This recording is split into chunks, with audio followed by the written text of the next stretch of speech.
Hello everyone, this is Kat with Cat Night TV. We're back playing the visual novel Seduce Me, the Otomi. This is part 6 of our playthrough. We just got to a part where it seemed like everything was going well. We defeated Malix and we asked the guys to stay and hang out at the house with us. But now, all of a sudden, there was a voice in the darkness and we don't know who it was. So let's find out what happened. And what will happen. Ha ha ha, you are an interesting creature. I opened my eyes to see a woman staring down at me with a very sly smirk on her face. I opened my mouth to scream in fright, but a hand quickly covered my mouth. No screaming now. Too early, silly girl. I could only stare up at the woman above me. I still felt weak, not having the strength to move and fight her off. What was going on, and why was she here? Why do the boys like you? You're unique, yes, but that can't be all that you have going for you. I don't know. Why are you wearing a weird Madonna dress? Rage began to consume my core again. This woman, whoever she was making me mad. She must have known, as she let another smirk grow on her face. Ooh, you're feisty. That could be why. Before I could bite her hand in anger, she removed her hand from my lips, standing up and staring down at me from her place next to my bed. I quickly sat up and glared daggers at the intruder. She was very beautiful, but I felt more anger than amazement. Who the hell are you, and why are you in my room? The woman began to laugh, making the rage inside me increase. I wanted to punch her, but I waited for her answer. How silly of me. I forgot that we demons are not well known of in your world. You can call me Diana, little human. Diana? Demon? You're a demon. I am, but I'm much more than just an average demon. What do you mean? Silly girl. I'm a succubus. Oh, Lord. I stared at Diana in shock. A succubus? First incubate, then now a succubus. Great. I now had met both genders of sex demons. Diana crossed her arms under her bosom and looked at my body. Well, you are pretty, but you seem very reckless. Too reckless. I moved out and stood from the bed, still glaring at Diana. Why are you here? Oh, I just wanted to see who my competition was. Competition. For the boys, of course. They don't belong here, and yet here they remain. I want to know why, and remedy this little issue. This girl was seriously pissing me off. Issue? What issue? They want to stay here, so they can. Silly, uneducated human. You don't understand the important roles these boys play in the abyssal planes. You keeping them here is practically imprisonment. You have about 10 seconds to leave. Is that a threat?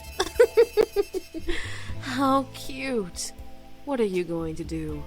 Kill me? And if I do? You barely have the strength to stand, little human. I can rip the rest of your energy out and knock you into a coma.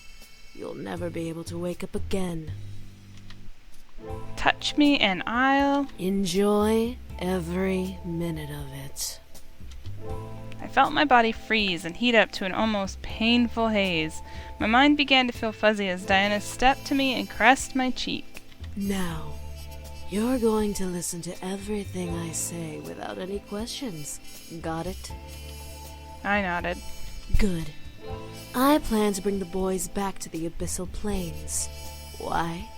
So that I can take my place as queen of their realm. They have no reason to be here in this silly little world, so I'm going to make sure they return home. Okay, Pumpkin? I nodded but growled. My rage couldn't be concealed, despite the hold I was under. You evil bitch. Call me evil all you want, dearie. I'm not evil. You're just in my way. I felt Diana lean into my ear and whisper, making me unconsciously shiver in both pleasure and annoyance. Now, be a good little human and go to bed. I'll make sure they're gone before you get home tomorrow from school, so make sure to say goodbye in the morning. I felt my body move on its own to lay in bed and cover itself with my bed sheets. I glared at Diana the entire way down. Diana laughed at my futility. I'll get you. Oh, please do. Yikes. All of a sudden, her voice deepened and became cold and demonic, sending a violent, scared shiver down my spine. Her red eyes practically illuminated in the darkness of my room as she glared at me. Give me a reason to make your life a living hell. Yeah, yikes. I gritted my teeth, trying to fight back against the hold on me. She couldn't have been that tough. She needed energy to survive, right? I was sure she couldn't have had enough to hold me down forever. Diana then laughed and returned to normal. Oh, and make sure you don't tell the boys I was here. I want my visit to be a surprise. I felt the hold on me disappear, allowing me to sit up and practically growl at Diana in rage. What's stopping me? Then you must not care about your friends and family as much as you care for the boys. I stopped and stared. What did she mean by that? Was that a threat to my family? Diana smirked at me, knowing the confusion behind my eyes. Let's just say that if you tell the boys about me, I'll make sure that no one will care for you, and you'll be all alone in this little house until the day you die. I could feel fear creeping into me. Alone? How could she do that? The word demon reverberated in my head, reminding me that I was facing off against something supernatural. A human with a shield versus a devil was one thing. A human on her own versus a demon was another. Have a good night. And with that, Diana sank into the floor through a magic purple pentagram, which disappeared as her head vanished into the floor. I couldn't believe it. I had one problem, and now I had another.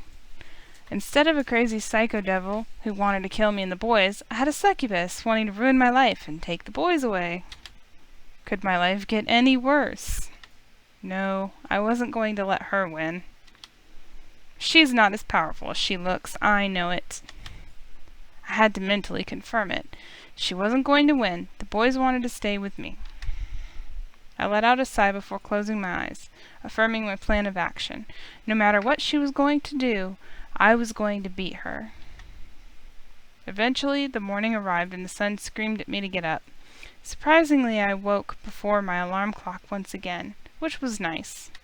I stretched out and quickly got dressed, getting ready for school. She expects me to say goodbye to the boys. I will say good morning, and will see them when I come back. No way am I going to say goodbye. I scooped up my bag and headed downstairs to the dining room, seeing the boys already eating a delicious selection of food. The smell made my stomach growl wildly as the sight of food drew me to walk further into the room. Good morning, miss. Did you sleep well? Before I could lie, hiding the incident in the back of my mind, Damien furrowed his eyebrows and stopped eating. She's here. The boys looked at Damien in confusion, while I cursed his ability silently in my mouth. Damien, what's up with you? Of course she's here. She kinda owns the house. Damien looked to me, wanting me to explain for him. However, the threats that Diana gave me last night warned me to keep my mouth shut. I'm not letting that push me around. Damien pressed his lips together into a fine line. The other boys looked at me with a raised eyebrow. A girl named Diana came by last night. Diana? Is she important? Did she try to hurt you? She's a succubus. That single word made the boys stop and stare at me. I looked to each boy, unsure of what was going through their minds. Should I have avoided it? So, she's come to try and bring us back.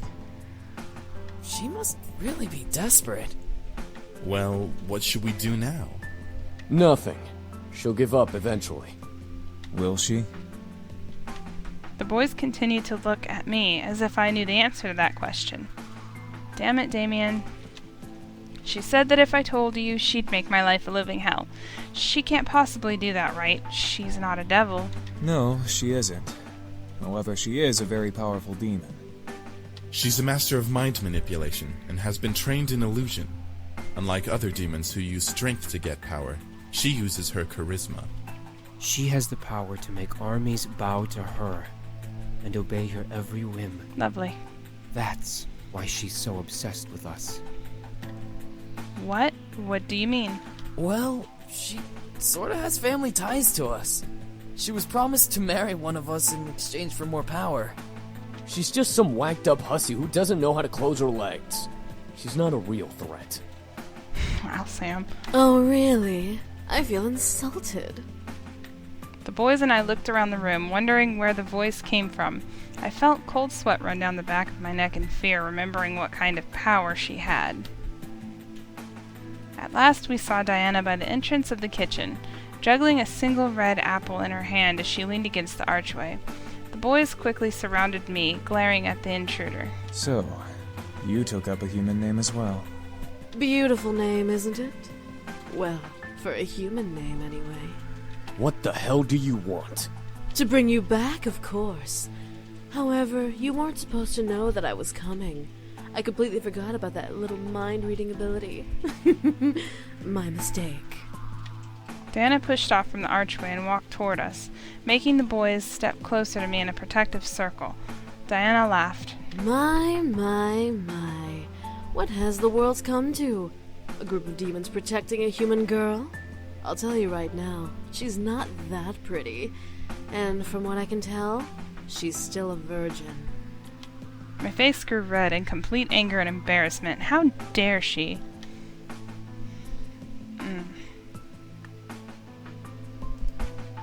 I stepped up, gently pushing the boys away to be face to face with Diana.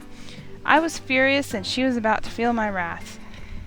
You are in my house. You are an intruder, and you have no power here. Oh, really? Do I have to remind you of the power I have, dear? With a snap of her fingers, my mind suddenly locked up, and I felt blank. I could see the world around me, but I lost control of my body. The boys quickly reformed around me, with James gripping onto Diana's wrist in anger. You will leave this instant. Or what? You'll kill me? I completely dare you to. Let me do it. I could use the workout. Don't. The boys looked to Damien while Diana smirked at my blank state. I wanted to fight this hold, but her power held me down. And why not? She wants us to kill her. If she dies, then civil war starts in the demon world. Very good, sweetie. What happens in the demon world doesn't concern us anymore. We live here now. The demons will come to the human world and hunt us down before attacking each other. The demons would come to the human world, all because of her? You sneaky bitch. With another snap of Diana's fingers, I was released from her hold, almost buckling to my knees. Well, will you all change your minds? I assure you, it's for the greater good. I expected the boys to say no. What I heard was complete silence. None of the boys replied to Diana, which made me both nervous and fearful as to why. Diana leaned her head back a bit, surprised for a different reason. No. Well, I see. Was silence truly them saying no to her? I looked around at the boys and saw the disobedience in their eyes, giving me my answer. I felt my heart flutter, especially when my eyes landed on James. He kept close to me, glaring daggers into Diana. I could feel that he was completely adamant in his choice to stay. I don't know what, but I was incredibly happy to know that he wanted to stay. Diana sighed and pressed a finger to her temple, rubbing it gently. Either all of you are playing a very convincing hard-to-get game, or you all must be out of your minds. Diana then looked to me, locking her gaze with mine as if to read me. I could tell she wanted me to do something, but the boys would stop her, so the stare was her only available action. After a small moment of silence, Diana licked her lips before breaking the gaze battle and smiling to the boys around me. Very well. I guess I'll take my leave now. What? Her leave? Was she serious? The boys around me straightened up and grew confused looks on their faces as Diana stepped back and away from us with a small bow, flaunting her cleavage. Without another word, a deep purple pentagram appeared under her feet, and Diana's body slowly sank into the floor. As her head vanished into the floor, the pentagram vanished. At once the boys relaxed and slowly began to return to their spots at the table, each in deep thought. She'll be back, but she won't kill us. She needs us alive. Whatever. We'll just keep saying no. She can't force us to come back. She can't do anything but annoy us. Eventually she'll give up. That's the hope, anyway. Hopefully. James walked over to me and gently caressed my cheek, looking at me with a comforting smile. There's no need to worry. I promise she won't hurt you. I nodded, feeling that he was telling the truth, or at least a hopeful and comforting thought. James kissed my forehead, however, making me blush and forget what I was thinking about. The sound of collective chuckles and playful snickers whispered through the air, making me blush even more, but the sudden growl that erupted from the man above me made this laughter stop. I didn't see James's face, but I could tell he was glaring at his brothers with his lips on my head. He and I pulled away from each other just as the sound of Naomi's car appeared. I quickly ate my food, waved to the boys, and left, confident that nothing was going to happen. Never ever say that nothing will happen before the day is over. I avoided talking about the ride back home yesterday, saying that the ride was a one-time thing. I'll be riding with you guys from now on, to and from school. The girls seemed very happy. We entered the school, quickly gathered our things from our lockers, and headed to class. There were no events, to our surprise. History wasn't exactly fun, but our teacher was great. At least, he would have been great if he was in class that day. Naomi and Suzu took their seats around me. Suzu in front of me, Naomi beside me, before the class bell rang and the class was greeted by the dean. Students, you'll be having a substitute for class today. Everyone meet Miss Diana. My heart stopped. At the door with the dean was Diana, looking over the students and smirking as her eyes landed on me. She strutted to the teacher's desk, ignoring, or welcoming, the whispers from the other students, before sitting on the wood and crossing her legs. Thank you, Dean. You can go now. With a wave of Diana's hand, the dean left the classroom, closed the door, and left the area. Diana smiled at us, making my stomach turn. What was she going to do? So, history. History. Such a silly thing, isn't it? I mean, what do we care about the past? We're in the present. The rest of the class, including Naomi and Suzu, hesitantly nodded in agreement, unsure about this new teacher, but willing to listen to more of what she had to say. The present is so full of wonderful things. While the labors of the past are the reason we have many things, it is our chance and privilege to utilize what has been given to us. Her charm was almost infectious. The class was practically starting to eat out of her hand. I looked around to see classmates grinning and agreeing with Diana. I pressed my lips together as I listened further. I had no choice. What's even funnier about human beings is that some of the bits of history we hear is either made up or completely biased to one side. It's like a story you read as a child. You hear of the princess and the prince, and they live happily ever after. But what about the family she left behind? What of her friends? Students listened and agreed intently to her words. I could tell, however, that these words were all targeted at me. The original story of the Little Mermaid, a perfect example of biased opinion.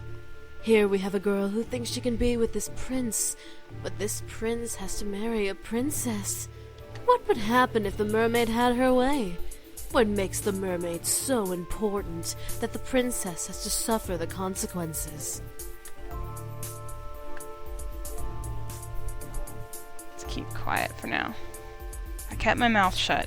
There was no way I was going to let her get to me. Despite her being the teacher, I was going to ignore her. There was no telling what she could do if I talked back. Diana looked at me, expecting me to speak, but I merely stared at her. A smirk graced her face. A glare graced mine. I didn't need to fight to win. It's still something to think about, however, as we think of this story. It's so easy to believe that the mermaid was the heroine. But what of the poor princess? Why should the princess suffer the antics of a mermaid? The princess didn't do anything wrong to her. More nonsense. I knew this was all a subliminal message to me to make me pity her. My anger didn't allow any leeway to feel pity for her. How long was she planning to drag this out? She wasn't a real teacher. Diana continued to rave about the injustice the princess had to suffer through while the mermaid was in the prince's sight. To Diana it was injustice. To me it was a fairy tale. The boys chose me. He chose me. She wasn't going to convince them otherwise, and I wasn't going to let her. Diana stretched her arms up, making an obvious sexual noise that made some of the boys in the class shift in their seats. I rolled my eyes. Well, that's enough about fairy tales. After all, the Little Mermaid was fated to lose her prince in the original story anyway. It was for the better, though. The kingdoms, I'm sure, flourished, and the prince and princess lived happily ever after.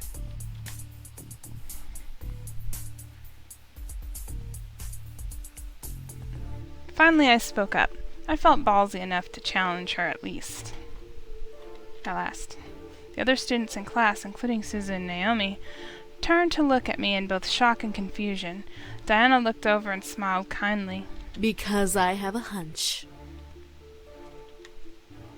What if the prince was incredibly unhappy? Could the princess live with herself knowing that the man she married was unhappy? In that case, the prince and princess's senses of duty would overrule emotion. Their kingdoms would flourish nevertheless, making their people love them and live happy lives. Another excuse. She wasn't answering my question. So the prince is supposed to suffer a marriage he doesn't want for the sake of his kingdom. It happens all the time in reality. Arranged marriages happen to bring families together and bring wealth out of poverty. That doesn't make it right. The other students applauded me, knowing that what I was saying was right. Diana pressed her lips into a thin line out of irritation, signaling my victory. Diana then stopped talking and looked to the clock on the wall, reading it quickly. The class had barely begun. Why was she looking at the time? Diana then leaned against the blackboard and smiled to us. I became worried. You know what? School isn't important. Everyone, go ahead and head home. Take the week off. The students suddenly began to chat happily or in confusion of the situation. Many thought it was a dream come true. Others knew better. Before anyone could protest, however, Diana pressed a finger to her lips and counted down with her fingers in the air. 3, 2, 1. The speakers of the classroom gently awoke, giving us an announcement we would never believe. Attention students! Due to an emergency faculty meeting, we will be closing school for the remainder of the day and this entire week. Please leave the school quickly and quietly and have a good rest of the week. She used her powers on them. Damn it. I felt the need to stop her, but how could I stop a demon in the middle of a public area? Diana smiled before gesturing to the door. Have a nice week off. School will resume next week. Many of the students filed out, chatting to each other about the new impromptu plans. Susie was beyond happy, but Naomi was hesitant. Before we could pack up and leave, however, Diana stepped to us. Excuse me, little miss. I'd like you to stay a little while. There's something we need to discuss. As Diana looked to Suzu and Naomi, she snapped her fingers, making my friends tense up. You two can head home. Don't worry about your friend until next week, okay? If you contact her, she won't reply, so don't bother. If she contacts you, ignore her, because she's just fine. As if on command, Suzu and Naomi left the room. I tried to march after them, but Diana stepped in my path, warning me with her eyes that if I followed, there'd be hell to pay. I had lost my two friends, at least for the week. Diana and I were alone, just like she wanted. I slammed my hands on the desk in front of me and glared at Diana. What are you doing, and what are you thinking? What? Do I not make a good teacher? I figured you should have a little lesson, so I took matters into my own hands. Whatever you're trying to do won't work. You really think so, dear? And what makes you so sure about that? What was making me so sure? Why was I confident? Were the boys worth this? My thoughts began to fill with doubt. All of the uncertainties about this whole ordeal began to cloud my mind. If the boys were ever found out, there'd be hell to pay. Was it worth it? What about Diana? What would she do to me? Would she make my parents forget about me completely? Would she ruin my friends' lives out of spite? In my gut, I felt a stone of confidence try to fight back, but the heaviness of my thoughts began to dissolve that stone little by little. What was going on with me? I looked up to Diana once again to see her gaze boring into my eyes. She was using her powers on me. This time, I was away from home, so I couldn't escape. Or could I? Did I want to? The way she stared at me made me feel warm and fuzzy inside my chest. I felt like melting. Diana lifted a hand under my chin and ran her thumb over my lips, licking her own. I could feel little shots of energy zipping from under my skin into my chin where she held me. Now, let's have a little taste of that sweet, virginal sexual energy. Oh, brother. I watched as she leaned in, ready to kiss me and take my energy. Half of my body felt elation at the idea. The other half completely rejected it and didn't want her to even touch me. James? Suddenly, Diana stopped in her tracks. James? Who is... Then it dawned on her. Ah, one of the boys. Why don't you tell me which boy is James?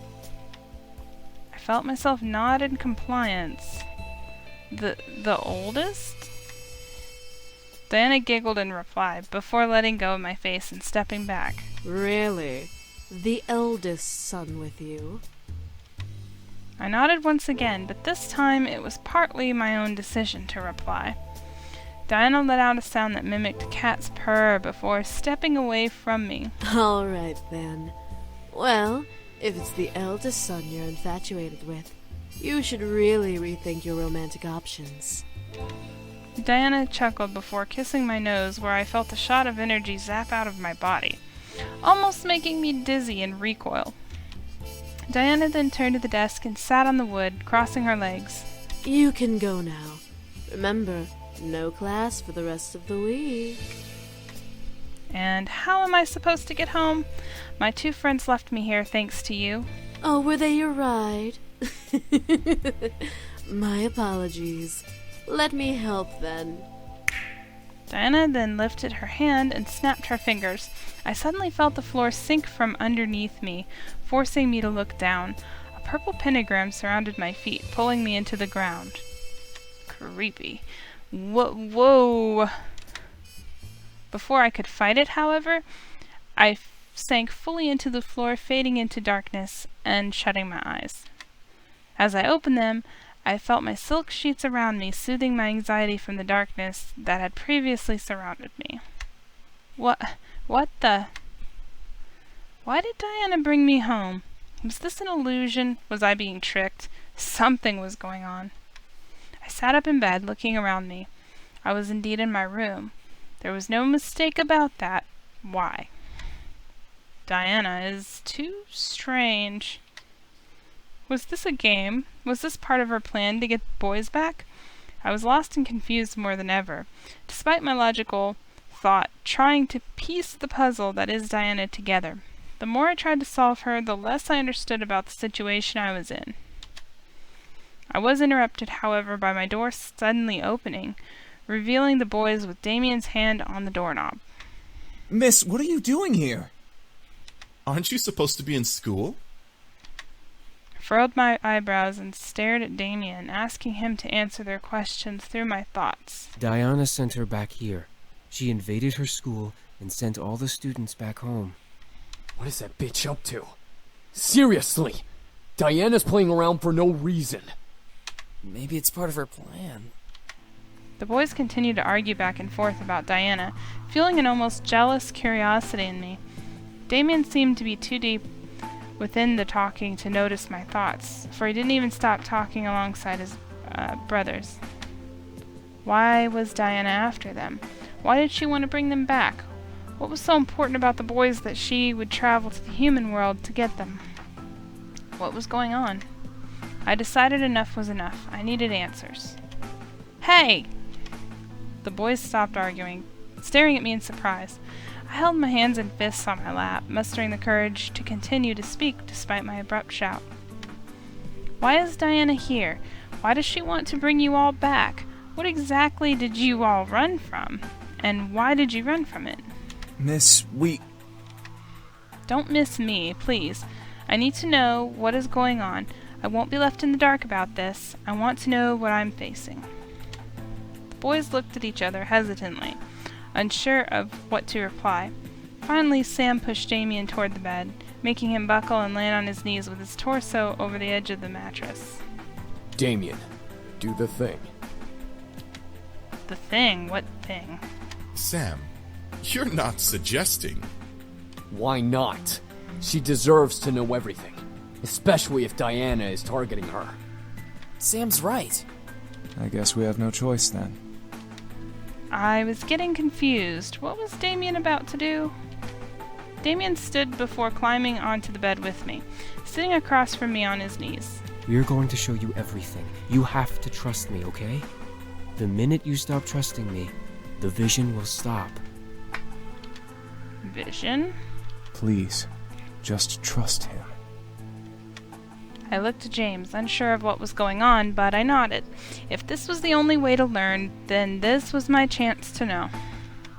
Damien gently placed his hands on each side of my head, gently pressing his thumbs into the skin above my eyebrows. I could only stare at Damien as his eyes began to glow gold and energy began to be both pulled out of me and forced into my head. Within seconds, my vision went black once again. I was unsure of what Damien was doing, but soon shapes and textures slowly began to appear around me. I found myself on a stone floor in the middle of what looked like a fantasy throne room. Where am I? I looked down at myself to stand only to see my body as translucent as a ghost. Whoa! I jumped up and inspected my hands in sudden panic. I was see-through. Why? What was going on? How dare they try to negotiate with me? Do they not know whom they speak to? I gasped and ran behind a nearby pillar away from the voice.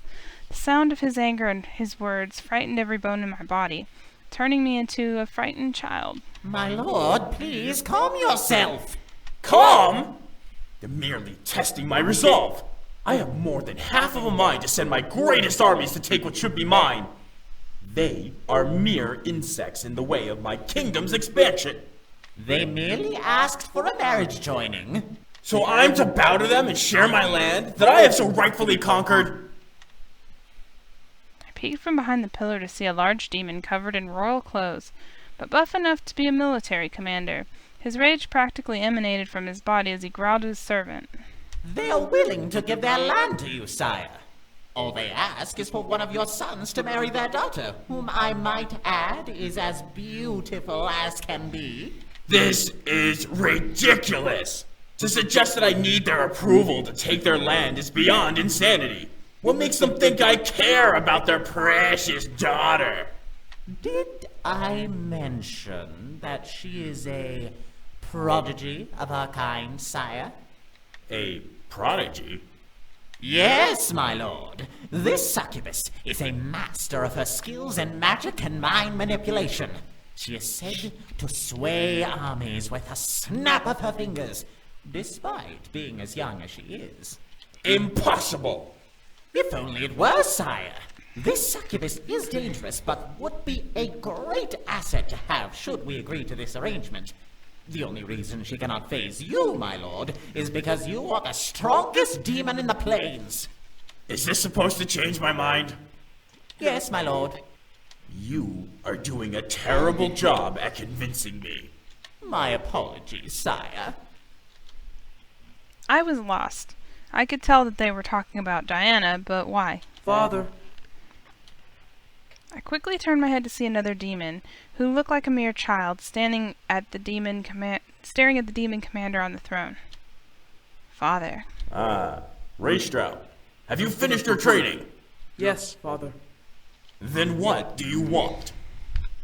I want to be with my brothers the best of the day, Father. The demon commander walked to the young demon and gripped his hair, picking him up off the ground and forcing him to look up at his snarl. The young demon, however, looked unfazed. Arrogance! Why should I allow you to be with them? I should kill you for your lack of respect to me. Because I want to be with them, Father. I could only stare as the young demon faced his father, despite the massive difference between them. This young demon seemed weaker and easy to kill versus the demon commander. Why would this man kill his son, though? Was this commander that ruthless? However, I wasn't expecting him to laugh and release the young demon. Good! Assertive even in the face of danger. That is why you are my favorite son. I could only stare wide-eyed as the commander placed his hand on the demon's shoulder. Very well. Go. Tomorrow, you will show me your training. The little demon grinned widely before running off. I have a thought. Yes, my lord? How old is this daughter? As old as your 5th, sire. Do you believe this proposal is worth it? Yes, sire. Tell those insects that they are safe for now. I will consider their offer. Sire, are you certain? Did I stutter? Now go! The demon servant quickly ran off, but as soon as he passed the pillar I was hiding behind, he, along with the commander, vanished into thin air. What had happened? I didn't get time to try to figure that out before a demon who looked around my age walked into the room reading a book. Is that? Raystrow, your nose is stuck in those books. Will you not lift your head up from them once in a while? Huh? That voice. Circled around the pillar to see a second demon leaning against another pillar, smirking at Raystrow. Aren't you supposed to be with your mother practicing the harpsichord? I am, but I had a feeling that you were in danger. In danger? What are you... Attack! All of a sudden, 3 shadows zipped through the room and slammed into Raystrow, forcing him to fall on the ground and drop his book. As the sight cleared for me, there were 3 other demons in a dog pile with Raystrow at the bottom. Get up! No way! You haven't had a break in months from those stupid butts. It's time for punishment! Death by brotherhood! No more reading! I told you that you were in danger. I suddenly knew who these demons were. It's the boys. Even in the demon world, their brotherly connection was astounding. They were merely younger versions of themselves. One of the demons, who I assumed was Matthew, grabbed the book from the floor and opened it, reading it mockingly. How can you read this, Raystrow? It's all about war strategy. It's boring. I have to, Zakaru. Get off! There's only one thing you need to know about strategy. Kill them all. Take no prisoners. You sound just like Father. Couldn't help but giggle. It was cute to see them acting childish with each other. Eventually, James managed to push his brothers off him and stand, brushing himself off. You all are reckless. At least we have fun. It's true. You haven't been with us in weeks. Don't you think it's time for a break? I'm sure Father won't mind. But I have to... I know you want to, Raystrow. Damn it. What is going on here? I shot my head to the voice to see the commander, aged a little, staring at the boys with his arms across his chest. Damien quickly dashed and hid behind Sam, peeking over his shoulder to see the large commander. Nothing is going on. We just passed by each other. Then why does your brother have your book? I was showing him what I was learning, Father. Return to your studies, Raystrow. The rest of you out of my sight. Do not disturb your brother again. I could only stare as James gently took his book and, without looking at his brothers, returned to reading. The commander walked past the remaining brothers, growling at Sam and Damien before leaving the room. What was up with that? Don't worry about it. We'll find a way to get him back. I don't know. He's on a very tight leash. Ezra, you're quiet. What did you hear?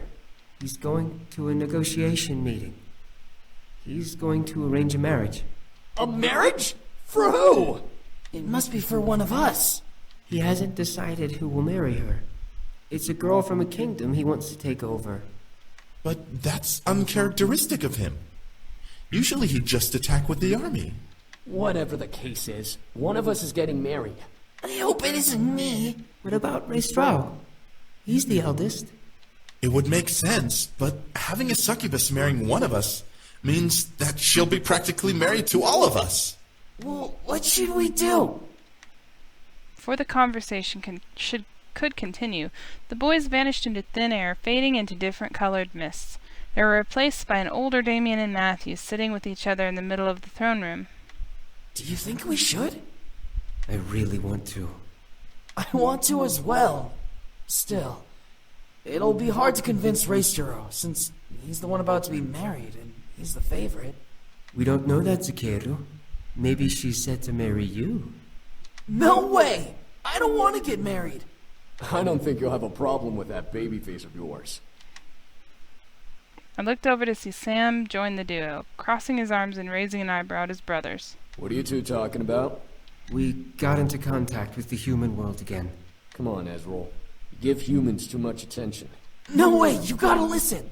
They apparently have stores and books and schools and stuff! So what? It's full of humans who piss on each other for no reason. They're no better than the devil spawn. Nuh-uh! The one we were talking to wasn't like that! How do you know, Zakeru? Because I do! What is going on here? They want to go to the human world. The human world? Raysturo, think about it. You won't have to marry that girl and be the heir anymore. You could be with us, and we can make lives for ourselves in the new world. Now you're just talking nonsense.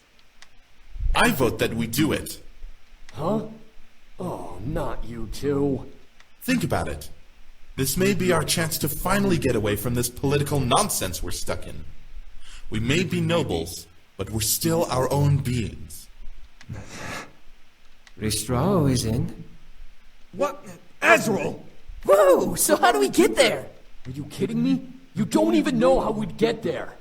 A simple spell should work, but it would require someone from the human world to help us get there. We can ask him! Oh, he'd definitely help us. I'm not so sure about... Raystral, aren't you tired of pleasing Father all of the time? I am, but... If you stay, you'll be married off and become ruler of Father's kingdom. You'll have no time for yourself or with us, and you'll be constantly at war with the other realms for power. You'll most likely turn into the spitting image of Father. What he's saying is, get your head out of your ass and let's go. If you don't say yes, I'll drag your princely ass with us. I don't care what that bastard of a father wants. Come on, Raysturo! All right, let's do this. What's the plan? I couldn't believe what was happening. I was seeing the history of their lives before my eyes. They were nobles, and James was the heir to the kingdom the commander ruled. Even more so, he was going to be married to Diana. They sacrificed everything to leave and be together. They'd rather be free than remain in their noble roles. I started to feel a little jealous. They were able to leave while I was still expected to be what my father wanted me to be. How they were able to leave was uncertain still, but I knew I would learn in time. I closed my eyes and mentally asked Damien to end the vision. As soon as I asked, the world around me slowly vanished, and I was brought back to the bedroom, where I sat with my head nestled in Damien's hands. My vision began to clear, letting me fully see the boys around me, all with concerned faces. So, you now know exactly who we are. Diana is the girl you were arranged to marry. Not anymore. Once we left, the arrangement was broken. With no sons to marry off, her dad couldn't go through with the marriage deal. If Diana is here for us, that means she's trying to save her kingdom from being attacked. That's not true. She wants to rule our kingdom. Having one of us will give her the right to our kingdom, as much as we'd have right over hers. So she's a gold digger! Well, with a kingdom like ours, what succubus wouldn't want to marry us for it? It all made sense. She wanted them so she could finally take over an opposing kingdom. She knew that, despite her powers, she wouldn't be able to fight against their father, so she had to find another way in. That manipulative... Before I could continue, I felt my head suddenly get heavy and dizzy. I gripped my head, mewling under my breath. What the... I took too much. I'm so sorry. Rest now. There's no need to do anything more today. The boys suddenly rushed over and helped me lay back down, as my vision was painted in white polka dots. I needed sleep badly. Instantly, I closed my eyes and let the darkness consume me. After what seemed like hours, I finally woke up, slightly refreshed. My body knew that if I slept any longer, I'd be up all night, which was not part of the plan for the day. But for now, we'll save where we're at, and we will come back with the next part soon. If you enjoyed the video, make sure to like it, subscribe to the channel if you want to see more of these videos, and have a great night.